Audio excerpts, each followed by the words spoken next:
मित्रों, आप सभी को नमस्कार। सबसे पहले मैं किशनगढ़वाड़, तिजारा, मुंडावर और बारसूर के लोगों को राम राम कर कर मेरी बात की शुरुआत करना चाहता हूं। भाइयों और बहनों, ये चुनाव जो राजस्थान में है, ये चुनाव आप ऐसा मत समझिए कि हमारे 4 प्रत्याशी को विधायक बनाने का चुनाव है। ये चुनाव आने वाले देश में वीर भूमि राजस्थान और भारत का भविष्य तय करने वाला चुनाव है। आपका एक वोट राजस्थान और भारत का भविष्य आने वाले चुनाव में मोदी जी 24 में प्रधानमंत्री बनना सुनिश्चित कर देगा और आने वाला वोट ये भ्रष्टाचारी गहलोत सरकार को उखाड़ कर फेंकने का काम करेगा। माताओं, भाइयों और बहनों, ये 9 साल में मोदी जी ने देश को सुरक्षित करने का काम किया है। मुझे बताइए, आप लोग, धारा 370 हटनी चाहिए थी या नहीं हटनी चाहिए थी? अरे जोर से बोलो, हटनी चाहिए थी या नहीं हटनी चाहिए थी? एक कांग्रेस पार्टी 70 साल से धारा 370 को संभाल कर रखी और हमारा कश्मीर आतंकवाद की भेंट चढ़ा था। मोदी जी ने 5 अगस्त 2019 को धारा 370 को समाप्त कर दिया। और भाइयों और बहनों, जब 370 का मैं बिल लेकर पार्लियामेंट में खड़ा हुआ, ये राहुल बाबा है ना, राहुल बाबा जानते हो ना, ये राहुल बाबा बोले धारा 370 मत हटाइए। मैंने बोला क्यों? तो उन्होंने कहा कश्मीर में खून की नदियां बह जाएगी। भाइयों और बहनों, 5 साल हो गया, आज मैं राहुल बाबा को कहने आया हूं, खून की नदियां छोड़ो, किसी की कंकर चलाने की हिम्मत नहीं है, कंकर चलाने। मोदी जी ने देश को सुरक्षित करने का काम किया है। 10 साल तक ये सोनिया मनमोहन की सरकार थी, आए दिन पाकिस्तान से आलिया, मालिया, जमालिया घुस जाते थे और बम धमाके करते थे। मोदी जी के समय में भी उरी और पुलवामा में हमला किया। मोदी जी ने 10 ही दिन में सर्जिकल स्ट्राइक और एयर स्ट्राइक कर पाकिस्तान के घर में घुसकर आतंकवादियों का सफाया कर दिया।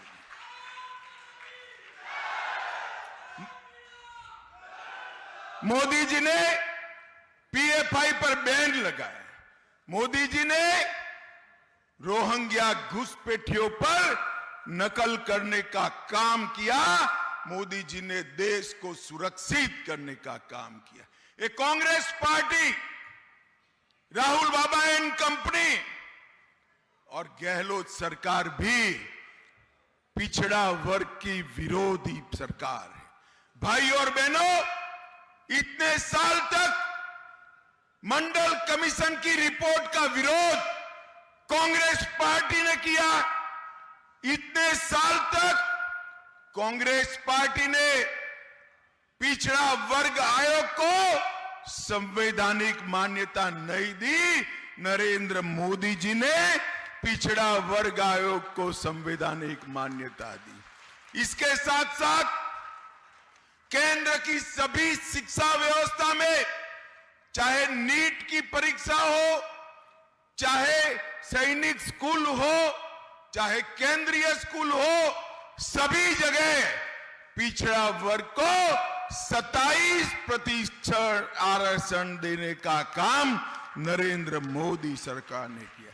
आज नरेंद्र मोदी सरकार में 27% मंत्री पिछड़ा वर्ग के हैं और मोदी जी ने पिछड़ा वर्ग को आगे बढ़ाने का काम किया है। और ये गहलोत सरकार क्या करती? वोट बैंक की लालच में तुष्टीकरण करने का काम ये गहलोत सरकार कर रही है। भाई और बहनों, मैं आज कहने आया हूं, ये कुछ युवा यहां लाल कपड़ा पहनकर आए हैं। भैया गहलोत की सभा में मत जाना, लाल कपड़ा देखकर गहलोत जी सांड की तरह विफर जाते हैं। मालूम है ऐसा क्यों होता है? मालूम है? क्योंकि उनको लाल डायरी से डर लगता है, लाल डायरी से डर लगता है। लाल डायरी में इनके भ्रष्टाचार के सारे कारनामे हैं और हजारों करोड़ रुपए का भ्रष्टाचार गहलोत सरकार ने करा है। माताओं, भाइयों, बहनों, जो सरकार भ्रष्टाचार में लिप्त हो वो सरकार आपका भला नहीं कर सकती। अब नैया डूबने लगी तो गारंटी लेकर आए। हमारे गुजरात में कहते हैं जिनकी पेड़ी उठ गई हो उसकी गारंटी का कोई मतलब नहीं है, जिनकी खुद की कोई गारंटी नहीं है। गारंटी तो हमने दिया है। हमारे बीच में आदरणीय राष्ट्रीय अध्यक्ष जेपी नड्डा जी पहुंच चुके हैं। एक बार खड़े होकर जोरदार तालियों के साथ उनका स्वागत कीजिए। बहुत बहुत धन्यवाद। आपने सुना उसके लिए तहदील को 450 गैस का सिलेंडर देने का काम ये भारतीय जनता पार्टी की सरकार। स्वागत है, 2700 रुपये में हम 2700 रुपये में गेहूं का हमारे बच्चे हमारे राष्ट्रीय अध्यक्ष जी मौजूद हैं। आप सभी से निवेदन है एक बार तालियां बजाकर इनका स्वागत करें, जोरदार तालियों के साथ। अभी नरेंद्र मोदी जी हर किसान को सालाना 6000 रुपया दे रहे हैं। मैं इस कार्यक्रम को आगे बढ़ाते हुए बना दो 6000 की ऊपर सभी से निवेदन करूंगा कि नड्डा जी का साफा पहना कर, जो चूंकि राजस्थान की संस्कृति है हमारे अतिथियों का स्वागत करना, तो मैं हमारे प्रत्याशी श्रवण जी से निवेदन करूंगा कि आप नड्डा जी का साफा पहनाकर स्वागत करें। और बढ़ाएंगे और जनजातीय स्वतंत्र सेनानियों का हम संग्रहालय भी। एक बार जोरदार तालियों से स्वागत।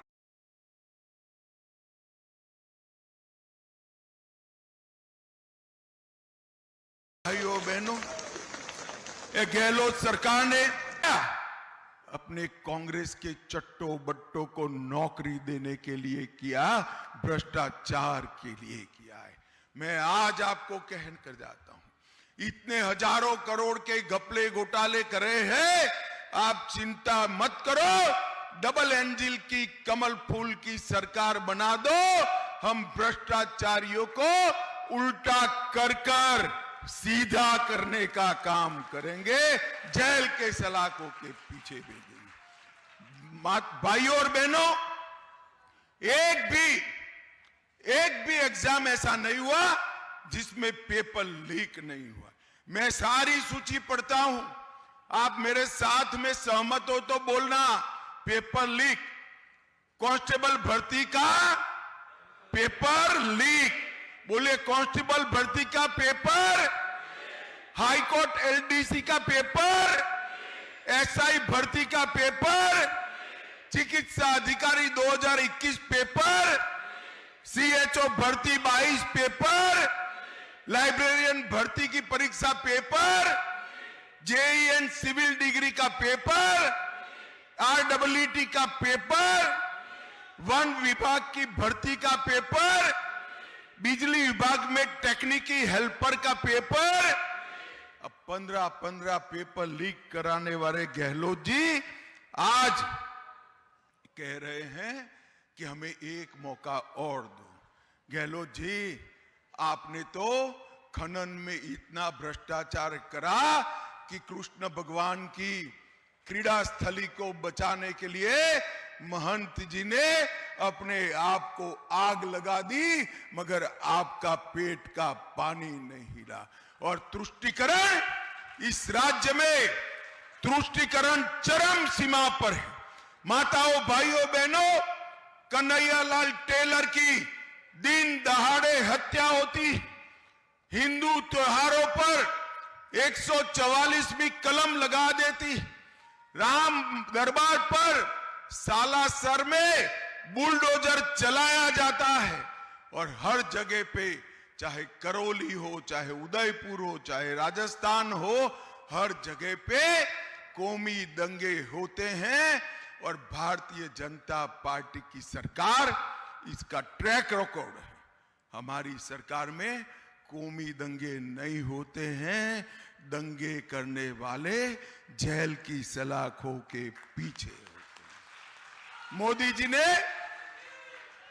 मोदी जी ने पीएफआई पर बैन लगाया। यहां क्या हुआ? टोंक में 19 में दंगा हुआ, 20 में डूंगरपुर में दंगा, 21 में झालावाड़ में हिंसा, 22 में करौली में हिंसा, 22 में जोधपुर में हिंसा। कुल मिलाकर उनका हिसाब किताब देखे तो छबड़ा, भीलवाड़ा, करौली, जोधपुर, चित्तौड़गढ़, नौहर, मेवात, मालपुर, जयपुर सुनियोजित दंगे हुए। कहीं मोहनदास कुचमान की हत्या होती है, कहीं कन्हैयालाल तेली की हत्या होती है, कहीं चित्तौड़गढ़ में रतन सोनी को मार डालते हैं। मगर वोट बैंक की पॉलिटिक्स के लिए एक कभी भी वोट बैंक की पॉलिटिक्स के लिए जिन्होंने दंगा किया है, इस पर कदम नहीं उठाते हैं। मैं आज आपको गारंटी देने आया हूं, मोदी जी का गारंटी है कि एक बार डबल इंजन सरकार बना दो, दंगा करने वाले राजस्थान छोड़कर चले जाएंगे। भारतीय जनता पार्टी ने राजस्थान के विकास के लिए ढेर सारे काम किए हैं। गरीब कल्याण, इसके लिए गरीबों को घर देने का काम किया, माताओं को गैस का सिलेंडर, गरीब के घर में शौचालय, गरीब के घर में बिजली, गरीब के घर में 5 लाख तक की सारी स्वास्थ्य की सुविधाएं और गरीब के घर में प्रति व्यक्ति प्रति माह 5 किलो अनाज मुफ्त में देने का काम किया है। भाइयों और बहनों, मुझे बताओ, आप सभी को कोरोना का दोनों टीका लगा है या नहीं लगा है? जोर से बोलिए, लगा है या नहीं लगा है? 4 आना भी देना पड़ा है क्या? देना पड़ा है। मोदी जी ने 200 करोड़ टीका लगाकर भारत को कोरोना से सुरक्षित करने का काम किया है। और कोरोना जैसी महामारी में भी ये राहुल बाबा कहते थे ये मोदी टीका है, मत लगाइयो, मगर उनका कोई सुनता ही नहीं है। लोग लगाने लगे और जब लोग लगाने लगे तो एक दिन डरकर राहुल बाबा भी टीका लगा दिया। अरे कांग्रेसियों, जरा शर्म करो, शर्म। कोरोना जैसे महामारी में भी आप पॉलिटिक्स करते हो। राजस्थान की जनता माफ नहीं करेगी। माताओं, भाइयों और बहनों, समग्र राजस्थान में मेरा दौरा हुआ है। जहां जहां मैं गया हूं ऐसा ही हुजूम देखा है। पूरी राजस्थान की जनता ने तय किया है कि भारतीय जनता पार्टी की सरकार बनानी है। मगर मैं आज तिजारा, किशनगढ़, बास, मुंडावर और बानसूर के लोगों को कहने आया हूं कि आप सभी लोगों ने दीपावली मनाई क्या? अरे बोलो तो सही, मनाई? फटाके जलाए ना? हर बार एक दीपावली होती है, इस बार 3 दीपावली है, 3। मैं बताऊं क्यों? बताओ। देखो, पहली दीपावली आपने मना ली, फटाके जलाए। दूसरी दीपावली 3 दिसंबर को हमारे चारों प्रत्याशियों को जिताकर बनानी है। 2 हो गई। और तीसरी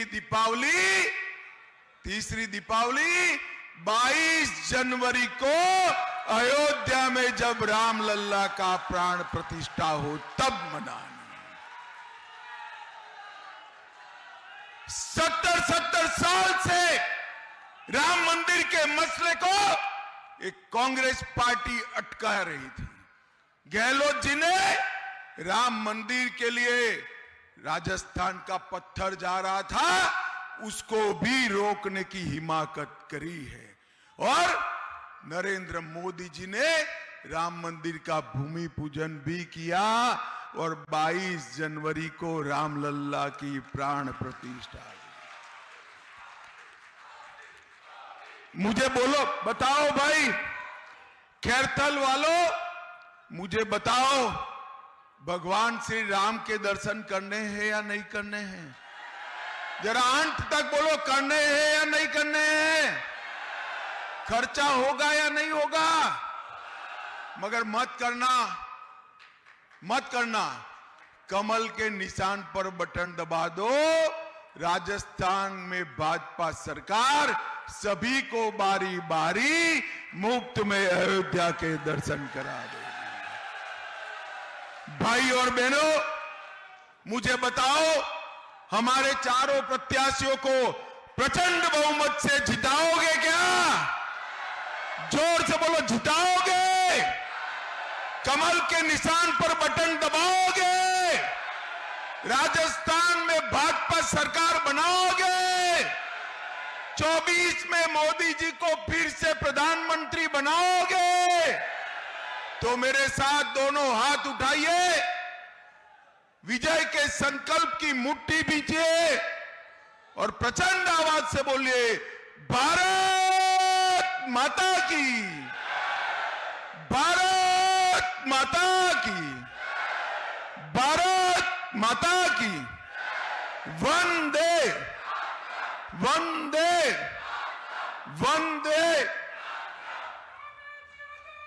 हम सभी मंच